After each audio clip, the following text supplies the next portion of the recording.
본문 말씀을 가지고 살아갈 힘을 얻다, 살아갈 힘을 얻다라는 제목으로 잠시 말씀 전하도록 하겠습니다. 한 세기에 정말 유명했던 사람이죠. 세계적인 팝 가수 여러분 마이클 잭슨 아시죠?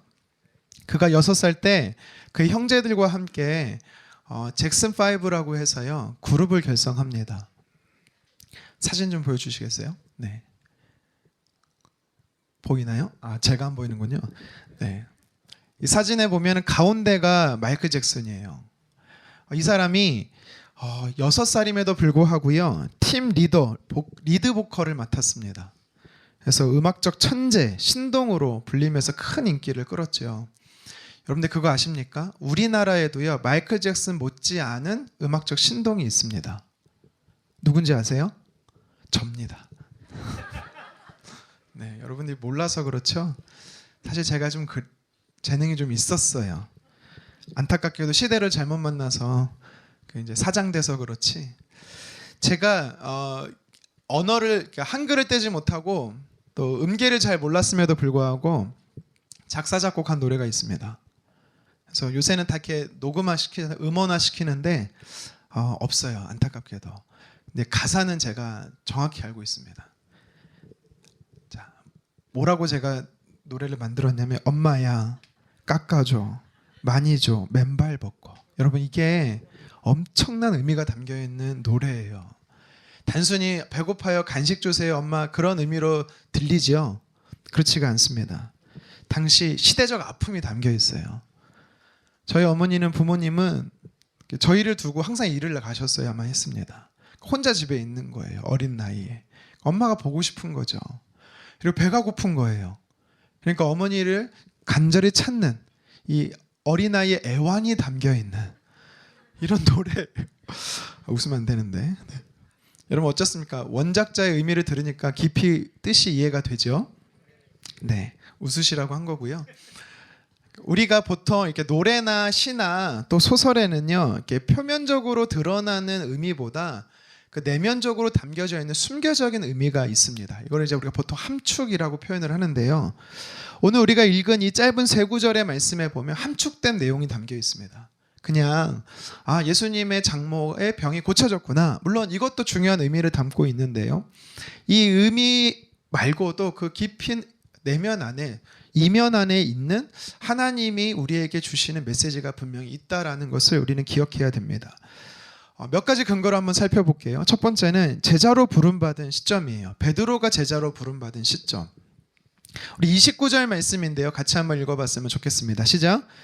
회당에서 나와 곧 야고보와 요한과 함께 시몬과 안드레의 집에 들어가시니. 오늘 말씀이 우리에게 주는 깊은 의미가 있는데 그것이 뭐냐면 베드로가 제자로 부름받은 게 초창기라는 거예요. 지금 예수님이 공생의 사역의 시작점이었어요. 어떻게 할 수 있냐면 지금 제자가 4명이 나오죠. 원래 예수님의 제자가 몇 명이죠? 베안야요 빌바 도마야다 시가 12명이에요. 아까 1부 때도 그렇지만 어성경하면 다 알게 돼요. 자, 12명의 제자가 다 등장하지 않고 4명이 등장한다는 소리는 뭐냐면 예수님의 사역의 공생의 사역의 초창기라는 겁니다. 예수님이 제자를 부르셨어요. 제일 먼저 누구를 부르냐면 베드로를 부르십니다. 베드로를 부르실 때 자 나를 따라라 했을 때 베드로가 어떻게 반응합니까? 제가 집에 가서 아내랑 한번 같이 의논해 보고요. 기도해 보고 하나님 응답하시면 예수님 따라갈게요. 이렇게 말했나요? 아니죠. 우리 같이 성경 말씀 볼까요? 누가복음 5장 11절 하반절입니다. 시작. 모든 것을 버려두고 예수를 따르니라. 아멘. 무슨 말이에요? 예수님이 따라와 하니까 일도 제쳐두고 가족도 제쳐두고 그냥 주님 따라간 겁니다. 그러니까 반대로 생각해 보세요.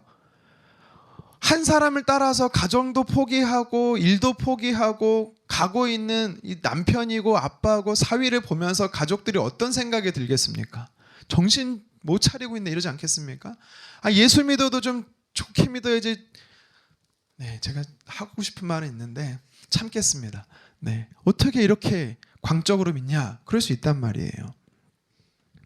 제가 교회 사역을 시작하기 전에 선교단체에서 3년 정도 캠퍼스 대학생 사역을 좀 했었어요. 그때 저희 집은 일산이었고 제가 맡은 캠퍼스 2개 학교가 있었는데 하나는 안양에 있었고 하나는 또 안성에 있었어요. 그 거리가 멀다 보니까 한번 가서 학생들을 말씀으로 양육하고 훈련하기에는요 왔다 갔다 하기 힘들었어요. 한번 가면 2박 3일 정도 있었습니다. 한 학교에 한 하루 이틀, 그 다음 학교에 한 이틀, 3일 이렇게 있으면서 일주일을 이렇게 항상 지냈어요. 한 2년 정도 지나니까 저희 어머니가 저를 부르시는 거예요. 이제 그만 놀아. 그만 좀 놀아. 그러니까 저는요 매일매일 말씀 양육하고 훈련하고 예배하고 큐티하고 중보기도 하고, 근데 그 모습이 저희 어머니가 노는 걸로 보였나 봐요. 저희 어머니가 이 영상을 보실 텐데 네, 죄송합니다. 이게 사례를 주지 않는 곳이었거든요. 열심히 자기 돈 들여서 사역하는 곳이었어요. 그러니까 저희 어머니가 볼 때는 좀 생산적인 일을 해라라고 말씀을 하시더라고요. 예수님을 믿어도 좀 그렇게 믿을까라는 생각을 가지고 계셨던 거예요. 예수님의 공생의 첫 시작점에 베드로도 그의 가정도 베드로를 볼 때 그랬다라는 것입니다. 그러니까 불편한 거죠. 예수님도 불편하고 그 예수님을 따르는 베드로도 불편한 거예요. 그 불편한 두 사람이 또 제자들까지 그 집에 온 겁니다. 그 가족들이 보기에 예수님과 그 일행들이 어떻게 보이겠습니까? 불청객인 거죠. 자, 오늘 또 본문의 말씀이 단순히 병 고치는 정도가 아님을 우리가 알 수 있는 두 번째 근거가 뭐냐면 베드로의 장모, 이 장모의 건강 상태입니다. 우리 30절 상반절 말씀을 같이 한번 읽어봤으면 좋겠습니다. 시작. 시몬의 장모가 열병으로 누워 있는지라. 아멘. 시몬은 곧 베드로를 이야기하죠. 그러니까 지금 베드로의 장모가 어떻게 하고 있대요? 아파서 누워 있대요. 여기서 누워 있다라는 단어를 보니까요, 뭐 하루 이틀 정도 누워 있은 정도가 아니라 기간은 알 수는 없지만 오랜 기간 꽤 오래 누워 있었다라고 성경은 이야기하고 있는 것입니다. 한번 생각해 보세요. 가정에 어른이 누워 계세요. 아파하고 계세요. 그러면 재정적으로도 건강적으로도 책임져야 될 사람이 누구예요? 베드로인 거예요. 근데 하나밖에 없는 남편, 하나밖에 없는, 모르겠습니다. 뭐 딸이 몇 있는지 모르겠지만 사위가 지금 뭐 하고 있어요? 가정도 내팽개치고 지금 최소 몇 달 이상 지금 집을 나가 있는 거예요. 지금처럼 저처럼 뭐 집에서 출퇴근하면서 사역했겠습니까? 아니죠. 예수님하고 예수님의 제자들은 어떻게 했어요? 한 번 가면은 몇 주씩 며칠씩 갑니다. 언제 들어올지 모르는 거예요. 가끔씩 들어오는 예수님이 반가웠겠어요? 베드로가 반가웠겠어요? 저거 또 들어왔다고, 저거 그냥 어디서 기어 들어와갖고 그냥 밥은 얻어먹고 다니는지. 굉장히 불편한 관계였었던 거죠. 누가복음 4장에 보면은요, 이 장모에 대한 병에 대해서 이렇게 표현합니다. 중한 열병. 단순히 열병이 아니라 중한 열병이래요. 이 말은 뭐냐면 생명의 총각을 다투는 그런 위급한 상황 가운데 있었던 상황이 이 장모의 상태였다라는 것입니다. 그런데도 불구하고 이 지금 베드로는요, 지금 이렇게 살아가고 있는 거예요. 또 이 열병이란 단어를 살펴보니까요, 타오르다라는 뜻이에요. 타오르다. 내면에서부터 타오르다라는 거예요. 그러니까 마음의 화병이에요. 화병. 이게 사람이요, 화가 막 올라오잖아요. 그러면 때로는 막 피부에도 막 나타나고요, 몸에도 나타나고요.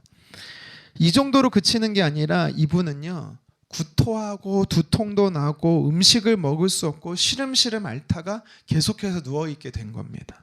이 정도로 그치는 게 아니라 어느 정도 자기의 감당하지 못하니까 이게 영적으로도 공격이 들어와서요, 사단이 그 정신까지 지배하는 상태, 중한 열병의 상태 가운데 빠져 있었던 것입니다.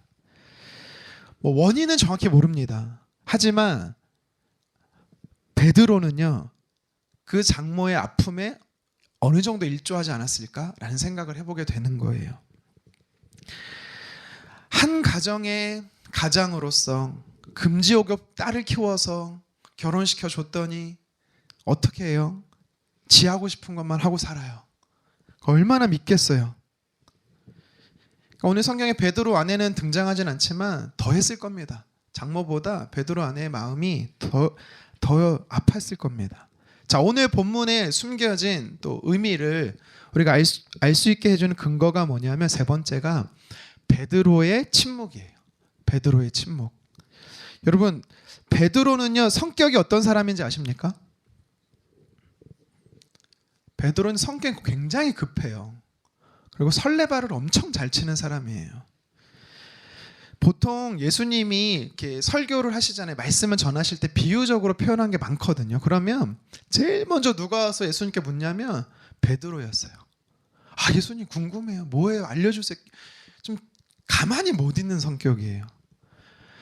또 제자들끼리, 예수님 없이 제자들끼리 배를 타고 가다가 풍랑을 만나서 요동쳐서 죽게 될 뻔했거든요. 그때 예수님께서 무리를 건너오실 때 다른 제자들은 다 귀신이다라고 놀래 자빠집니다. 근데 베드로만 예수님인 거 알고 그 순간에 뭐라고 말하냐면 예수님, 저 걷고 싶어요. 어떻게 그 순간에 걷고 싶은 생각을 했을까? 좀 그런 사람이에요, 베드로는. 예수님께서 제자들에게 얘기합니다. 너희들이 나중에 나를 다 버릴 거야. 그러니까 베드로가 뭐래요? 아니요, 주님. 저 사람, 이 사람들은 주님 다 버려도 전 절대 주님 안 버려요. 그랬던 사람이 베드로입니다. 근데 버리죠, 물론. 네. 예수님께서 감람산에서 기도하고 있을 때 예수님을 잡으러 오는 사람들이 있었습니다. 백부장의 종이 딱 예수님을 잡으러 오니까 어떻게 해요? 베드로는 칼을 딱 꺼내서 그 말구의 오른쪽 귀를 확 베버려요. 그런 행동파가 바로 누구냐면 베드로예요. 근데 오늘 말씀해 보세요. 자기 집에 예수님이 오셨어요. 근데 자기 집에 지금 누가 아파하고 있습니까? 장모님이 아파하세요. 그러면 평소 성격의 베드로라면 제일 먼저 뭐라 그래야 돼요? 아무도 하지마 말려도 좀 고쳐달라고 해야 될 성격이 원래 베드로예요. 근데 오늘 말씀해 볼까요? 30절 하반절 한번 같이 한번 읽어보도록 하겠습니다. 시작. 사람들이 곧 그 여자에 대하여 예수께 여짜온대. 아멘. 지금 베드로가 말하고 있습니까? 누가 말하고 있어요? 다른 사람들이. 베드로는 말 안 하고 있어요. 같은 본문이 기록되어 있는 누가복음 4장 39절 하반절 같이 한번 읽어보도록 하겠습니다. 시작. 시몬의 장모가 중한 열병을 앓고 있는지라 사람들이 그를 위하여 예수께 구하니. 아멘. 여기서도요 베드로가 한 게 아니고 다른 사람들이 고쳐달라고 예수님께 부탁하고 있는 거예요. 왜 베드로는 침묵하고 있을까요? 굉장히 가만히 못 있는 성격의 사람이 베드로인데 왜 거기 앞에서는, 그 자기 집에서는, 장모의 앞에서는 왜 아무 말도 하지 않는 건가요? 마치 하기 싫었던 것 같아요. 아니면 뭔가 불편한 게 있었던 것 같아요. 이렇게 베드로가 사역을 하기 시작한 시작점이나 장모님의 병이 중한 상태나 그리고 오늘 베드로가 아무 말도 하고 있지 않은 이런 모습들을 보면서 지금 이 가정에 문제가 있구나, 심각한 문제가 있구나라는 것을 우리는 알게 되는 겁니다. 어떤 문제가 있었을까요? 베드로가 예수님을 믿었어요. 예수님을 따르고 싶어요. 그리스도인으로 살고 싶어요. 근데 너무 내 발목을 잡는 게 많아. 예수님을 믿고 싶은데, 잘 믿고 싶은데 포기해야 될 게 너무 많은 거야. 그게 베드로의 현재 지금 상태인 거예요. 또 어떤 문제가 있습니까? 가족들이 예수님을 믿는 나 자신을 보면서 싫어하고 있어. 불편해하고 있어요. 이런 모습들, 관계의 깨어짐, 아파함, 어쩌면 이 가정은요 깨어지기 일보 직전일 수도 있습니다. 자, 이렇게 베드로와 베드로 장모의 이 갈등이 오늘 본문에서 우리는 간접적으로 살펴볼 수 있는 것입니다. 여러분의 가정은 어떻습니까? 여러분들의 가정은 안녕하십니까? 여러분들의 가정은 평안하십니까? 샬롬이 넘쳐나십니까? 여러분들의 가정에서 기쁨과 감사가 넘쳐납니까? 행복하십니까? 아니면 억지로 관계를 유지하고 있거나 오랜 기간 골맞기 때문에 터치하고 싶지도 않아. 어느 선까지만 용인하고 어색한 마음, 어색한 관계, 어색한 일 속에 있다면 여러분 오늘 여러분의 삶에도 예수님이 필요한 겁니다. 예수님이 이 땅에 육신의 몸으로 오심으로 인해서요 우리는 하나님과 나 사이의 죄의 단절이 회복이 돼요. 예수님이 우리 삶에 찾아오시기만 하면요 깨어진 가정, 갈등 관계에 있는 사람의 관계, 그리고 갈라진 공동체가요, 회복이 되는 줄 믿습니다. 오늘 본문에 예수님은 긴장이 최고조로 있었던 베드로와 장모 이사이, 그리고 그 가정 안에 찾아오심으로 회복을 주셨습니다. 저와 여러분의 삶에도 예수님이 찾아오시면 삶 속에 산적해 있는 많은 문제들이 주 안에서 회복될 줄 믿습니다. 자, 그러면 예수님께서 오늘 구체적으로 어떻게 이 가정을 회복하시는가? 첫 번째는 예수님이요, 그 현장에, 문제 현장에 찾아오십니다. 내 삶에 예수님이 오시면 우리의 문제가 해결된 줄 믿습니다. 우리 29절과 31절에 보면 예수님의 움직임의 동사가 나와요. 먼저는 29절에 보면 들어가셨다, 31절에 보면 나가셨다 라고 말합니다.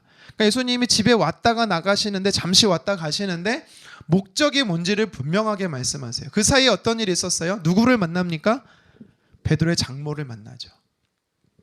예수님이 이 가정에 오신 것은요, 이 여인 때문이었어요.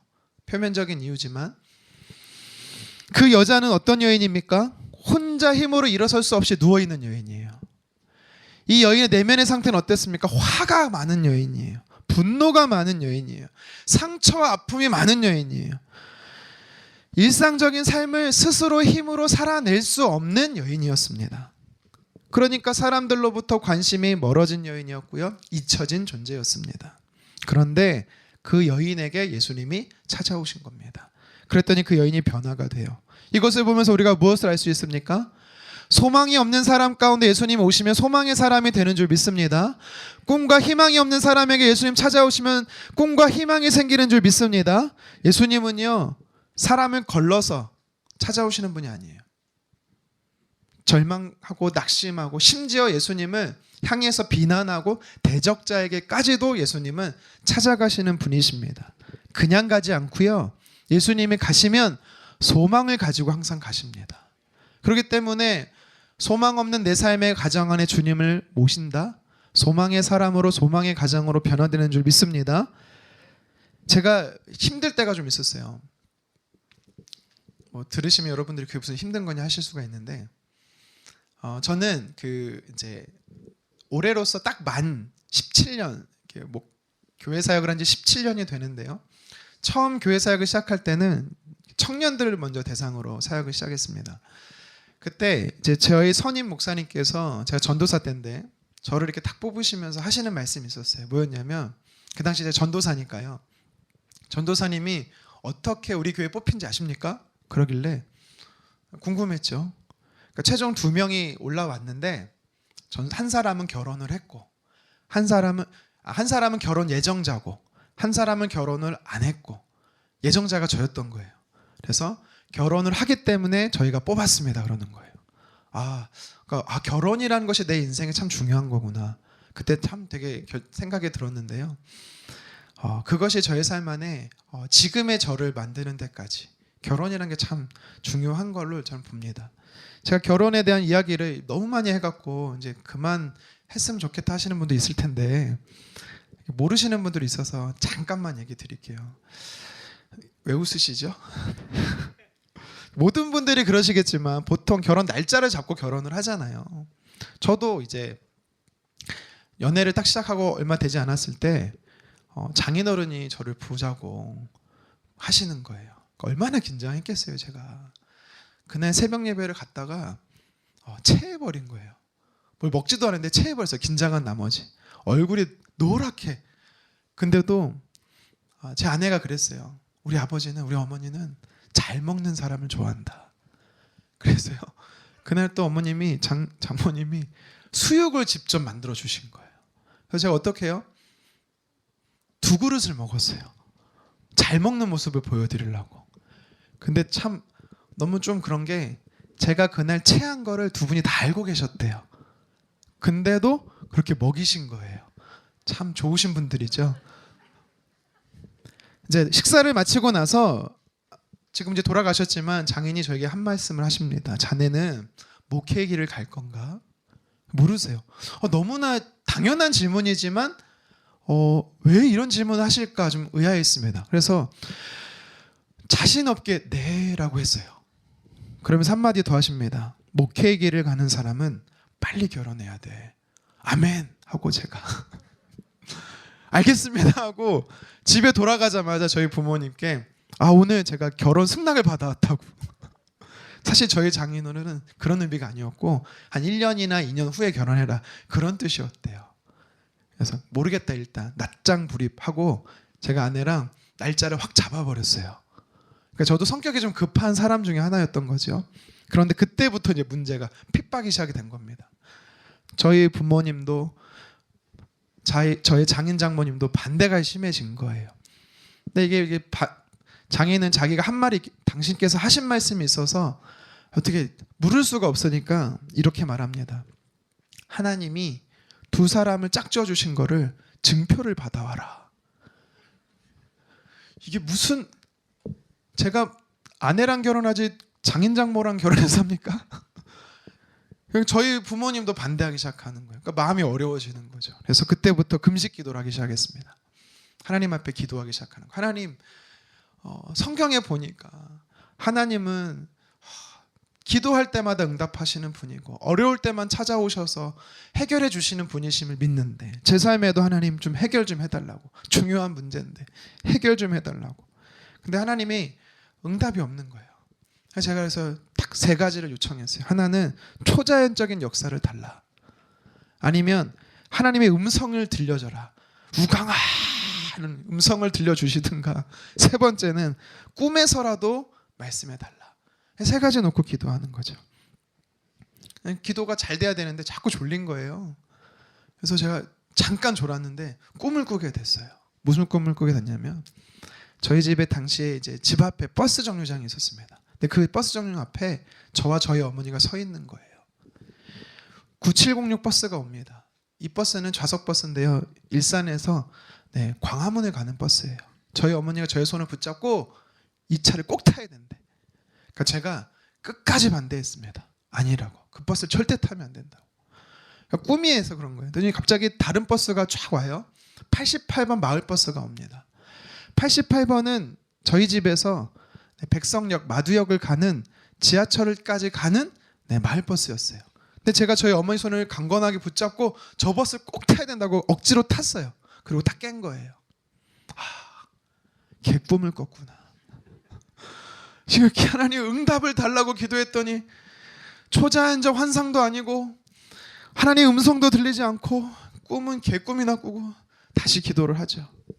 근데 기도는 안 되고 계속 꿈만 생각이 나는 거예요. 꿈만. 이상하다 싶어서 제가 원래 이러면 안 되지만 88의 의미가 뭐지 하고 그날이 11월 14일이었거든요. 11월 14일부터 88일을 더하기 시작했습니다. 그랬더니 딱 2월 10일이 나오는 거예요. 그 2월 10일은 이미 저와 제 아내가 약속한 결혼 날이었던 거예요. 그래서 하나님 주셨다. 아전인수로 해석하고 제가 저희 부모님, 장모님을 설득했던 적이 있습니다. 그래서 제가 결혼을 했어요.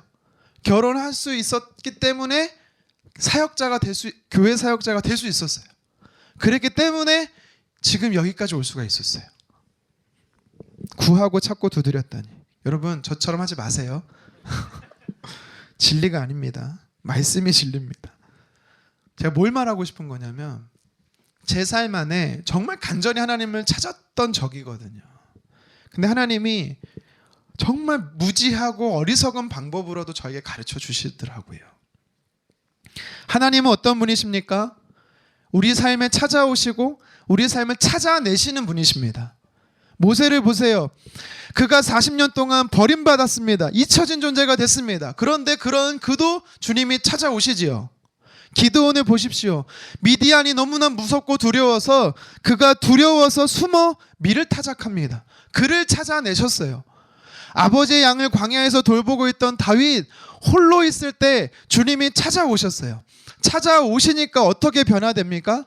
주님이 찾아오시니까 한 민족을 구원하는 민족의 지도자 모세가 됩니다. 주님이 찾아오시니까 두려운 존재였지만 큰 용사가 되어서 미디안의 손에서부터 구원하는 사사가 되는 것입니다.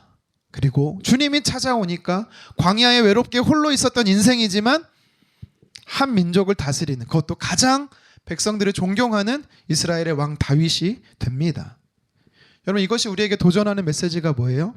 주님이 찾아오시면 소망 없는 자에게 소망이 넘친다라는 것입니다. 여러분, 우리 어떤 존재입니까? 여러분, 우리는 되게 깨지기 쉬운 질그릇 같은 존재잖아요. 넘어지기 쉽고. 주님이 필요합니다.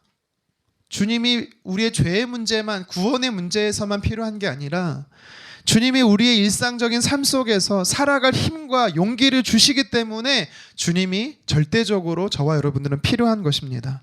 누구에게 주님이 찾아오십니까? 우리 같이 출애굽기 33장 19절 하반절 같이 한번 읽겠습니다. 시작. 나는 은혜 베풀 자에게 은혜 베풀고 긍휼히 여길 자에게 긍휼을 베푸느니라. 아멘. 은혜가 필요하고 주의 긍휼이 필요한 자에게 주님이 찾아오신다라는 겁니다. 여러분, 삶 안에 긍휼이 필요한 영역 있지 않아요? 여러분의 삶 안에 하나님의 은혜가 부어져야 하는 삶의 영역 있지 않습니까? 건강이 베드로 장모처럼 건강의 문제나 아니면 자녀의 학업과 진로와 결혼과 또 인간관계의 재정과 일과 사업에서 주님이 필요하지 않습니까? 여러분, 그렇다면 주님이 오시도록, 주님이 오셔서 좌정하시도록 우리는 주님을 찾아야 되는 줄 믿습니다. 근데 문제는 뭐냐면요, 이렇게 주님은 은혜가 필요한 가정에나 은혜가 필요한 사람에게 찾아가시고 은혜를 베푸시는데, 문제는 뭐냐, 당사자인 나에게 있다라는 거예요. 모른다는 거예요. 주님이 오셨음에도 오랜 기간 해결되지 않고 오랜 기간 변화되지 않은 것 때문에 하나님을 향해서 오해가 너무 많아요. 주님은 내 삶에 역사하지 않는다라는 이 단정 짓는 실수를 참 범하기 쉽습니다. 논쟁하기 좋아하는 한 무신론자가요, 자신의 집 앞에 이렇게 딱 붙여놨어요. 뭘 붙여놨냐? God is nowhere. God is nowhere. 이게 무슨 말이에요? 하나님은 계시지 않는다. 하나님은 없다. 그래서 자기 집에 들고 나는 많은 사람들이 보면서 하나님이, 신은 존재하지 않는다라는 것을 그가 말하고 싶었던 겁니다. 그에게 아들이 하나 있었습니다. 아들이 아장아장 걸으면서 이제 막 언어를 배우는 아이였어요. 그래서 God is nowhere를 읽기 시작하는 거예요. 이렇게 읽습니다. God is now here. God is now here. 아버지는요, 하나님이 없다라고 말하는 무신론자였는데 그 아들은요, 하나님은 지금 여기 계시다라고 읽고 있는 거예요. 여러분, 이 사실이 우리에게 무엇을 이야기합니까? 하나님은요, 지금 나와 함께 계시는데 왜 나는 이 무신론자처럼 하나님은 없다라고 이야기하냐라는 거예요. 나는 신앙생활한 지 오래됐는데 왜 내게 응답하시지 않는가? 왜 내게 말씀하시지 않는가? 왜 내 삶에 역사하지 않는가? 여러분, 이렇게 생각하신다라면 아니라는 겁니다. 주님은 이미 여러분에게 찾아오셨고 여러분과 함께 하시는 줄 믿습니다. 히브리서 13장 5절 하반절에 이렇게 도전하세요. 같이 한번 읽겠습니다. 내가 결코 너희를 버리지 아니하고 너희를 떠나지 아니하리라 하셨느니라. 아멘. 주님이 뭐라고 말씀하세요? 의심하는 자에게, 불평하는 자에게 하나님이 뭐라고 말씀하시냐면, 예수님은 임마누엘이시라고, 세상 끝날까지 너와 항상 함께 한다고, 도와주신다고. 너의 마음, 너의 생각, 너의 가정, 너의 일터, 사람과의 관계, 깨어지고 아파하고 분열되고 다툼 가운데 있다라면 주님이 필요하다라고 말씀하고 있는 것입니다. 베드로의 장모를 만나셔서 그녀를 회복시키셨던 것처럼 저와 여러분들의 삶 안에 주님이 필요하다라고 고백하시고 주님이 찾아오심으로 그 문제가 선하게 해결되고 하나님 뜻 안에서 성취되고 치료되는 은혜가 가득하기를 주님의 이름으로 축원합니다. 계속해서 오늘 말씀해 보니까 예수님께서요, 이 가정에 찾아오셨어요. 그리고 어떻게 합니까? 그녀의 손을 붙잡아 주세요. 그리고 어떻게 해요? 손잡고 일으키십니다. 여러분, 그렇습니다. 우리 주님은 어떤 분이십니까? 저와 여러분들의 손을 잡아주시고 여러분들의 삶을 일으켜 세워주시는 분이신 줄 믿으시기를 바랍니다. 31절 말씀을 같이 한번 읽어보도록 하겠습니다. 나아가사 그 손을 잡아 일으키시니 열병이 떠나고 여자가 그들에게 수종되니라. 아멘. 예수님이 그녀의 손을 터치하셨어요. 예수님의 손길을 닿는 곳마다 은혜가 흘러가는 줄 믿으시기를 바랍니다. 당시 열병 환자를 사람이 만지는 건 율법적으로는 좀 금해져 있는 상태입니다. 그러니까 생각해 보세요. 오랜 기간 누워 있었어요. 가족들은요 찾아오지도 않아요. 자기를 도와주지도 않아요. 어느샌가 잊혀진 존재가 되었어요. 하루하루 살아내는 것이 괴로워요. 살 소망이 없어요. 내가 이러고 뭐하러 살아야 되는가? 어쩌면 삶을 포기하고 싶었던 여인일 수 있어요. 매일 죽음을 생각할 수 있었던 여인이었습니다. 그런데 너무나 오랜만에 온기를 느끼는 거예요. 손에서. 예수님이 자신의 손을 잡아주셨거든요. 예수님이 예수님의 손으로 자신의 손을 잡아주니까 내 안에 있었던 분노와 화가 갑자기 사라지는 것입니다. 나를 묶고 있었던 어둠의 영들이 떠나가는 것입니다. 계속해서 누워 있었는데 어느 순간 내 발에 힘이 생겨서 일어날 수가 있었다라는 거예요. 실제로 부산에서 있었던 일인데요. 부산 남포지구대 한 통의 전화가 걸려왔어요. 자기 아버지가 지금 죽으려고 바닷가에 나갔다라는 제보가 온 거예요. 이 제보를 들었던 차민선 순경이요, 신고를 받자마자 바닷가로 출동을 했습니다. 그랬더니 부둣가에 아슬아슬하게 걸터 앉아있는 한 노인을 발견했어요. 신발을 받고 곧 뛰어내리려고 하는 이 노인이었습니다. 사연을 들어보니까 아들이 갑작스럽게 죽은 거예요. 그래서 아들의 죽음에 너무나 괴로워서 비관자살을 하고자 했던 노인이었습니다. 근데 이 노인의 뒷모습을 보니까 시골에 있는 자기 아버지의 모습이 너무나 닮은 거예요. 아버지가 너무나 아프시거든요. 그래서 이 순경은요 가서 노인을 딱 안아줬습니다. 한참을 안아줬어요. 그리고 이렇게 얘기를 해요. 어르신, 적절하실 때마다 제가 딸이 되어드릴게요. 죽지 마세요. 사세요. 그러니까 진심 어린 위로의 이 온기가 이 여인에게서, 순경에게서 이 어르신에게로 전달이 된 겁니다. 한 10분 정도 지났을까요? 고맙다라는 한마디에 그 자리를 훌훌 털고 일어나서요 다시 집으로 돌아갔습니다. 오늘 이 모습처럼, 오늘 본문에 등장하는 베드로의 이 장모처럼, 아니면 이 부둣가에 죽으려고 터벅 주저앉았던 이 노인처럼 여러분들의 삶 안에 혹시 아픔이 있지는 않습니까? 예수님이 말씀은 오늘 안 하셨지만 이 여인의 손을 잡으시면서 어떤 마음이 이 여인에게 전달이 됐을까요? 사랑하는 딸아, 얼마나 힘들었어. 얼마나 괴로웠고 외로웠고 힘들었어. 내가 잘 알아. 내가 너의 아픔을 알고 너의 부르짖음을 들었고 내가 너의 짐을 대신 지기 원해. 예수님의 그 따뜻한 온기가 그녀의 손으로, 그녀의 마음으로, 그녀의 눈물로 전달이 되는 것입니다. 여러분, 그렇습니다. 주님이 안아주시면 우리는 회복이 되는 거예요. 주님이 나를 찾아내시면 절망의 사람이 소망의 사람으로 되는 줄 믿으시기를 바랍니다. 죄에 빠져있고 삶에 지쳐있고 고통과 실패에 반복되는 삶이라 할지라도 예수님이 내 삶에 찾아오시면 예수님이 나와 함께 하시기 때문에 우리는 절망이라고 말하지 말자고요. 우리가 잘 부르는 찬양이 있지요. 힘들고 지쳐라는 찬양이 있습니다. 가사가 이래요. 힘들고 지쳐 낭망하고 넘어져 일어날 힘 전혀 없을 때에 조용히 다가와 손잡아 주시며 나에게 말씀하시네. 나에게 실망하여 내 자신 연약해 고통 속에 눈물 흘릴 때 못자국 난 그 손길 눈물 닦아주시며 나에게 말씀하시네. 주님이 어떤 분이세요? 찾아와서 손잡아 주시는 분이에요. 아무도 내 손잡아 주지 않을 때, 가족이라고 있는 사람조차도 나를 포기할 때 주님은 절대 포기하지 않는다라는 것입니다. 오늘 말씀에서 예수님이 한 가정에 찾아가셔서 누워있고 아파하는 그 여인의 손을 잡아주셨어요. 그랬더니 그 여인이 어떻게 돼요? 회복이 되는 거예요. 찾아오시고 만져주심에 터치가 있으니까 그녀가 변화가 되는 겁니다. 31절 하반절 같이 한번 읽어보도록 하겠습니다. 여자가 그들에게 수종드니라. 아멘. 여기서 수종든다라는 건요, 그때 한번 일어나서 뭔가를 대접했다 요 정도가 아닙니다. 이 단어에는 어떤 의미가 있냐면 계속적으로 지속했다라는 용어가 포함되어 있는 단어예요. 그러니까 그때부터 어쩌면 베드로가 예수님을 따르는 것 자체가 너무 꼴보기 싫은 거야. 베드로도 싫고 예수라는 분도 싫고, 그런데 예수님이 내 삶에 찾아와서 나의 삶을 회복시켜 주니까 너무나 사랑하게 되고 그분을 섬기게 되고 그분을 끝까지 따라가게 되는 삶으로 바뀌게 됐다라는 겁니다.